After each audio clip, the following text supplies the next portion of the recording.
At a military base in western Syria, a visit by Vladimir Putin. It's the first time the Russian president goes to Syria since the start of the war nearly 7 years ago. He was greeted by senior officers and warmly embraced by President Bashar al-Assad.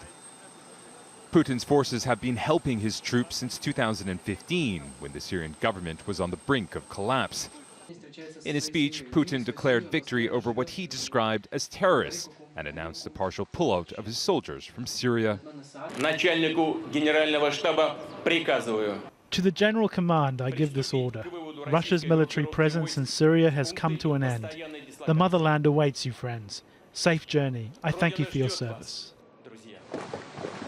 Putin also pledged to continue to support Syria's military by keeping some of his forces on the ground before departing for the Egyptian capital, where he met with President Abdel Fattah el-Sisi.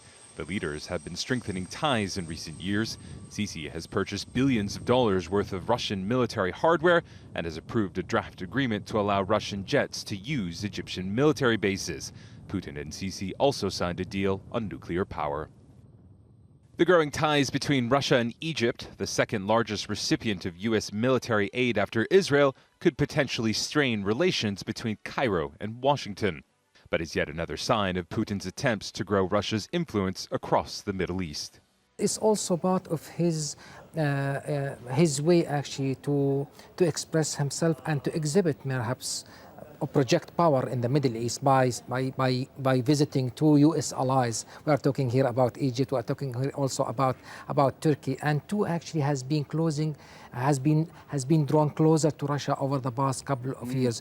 So he's trying to make use of the difficult relationship the U.S. allies are having with their international patron in order to present or project his influence in the region. Whatever the case, it's clear Vladimir Putin's interest and influence in the region appears to be expanding. Imtiaz Taib, Al Jazeera.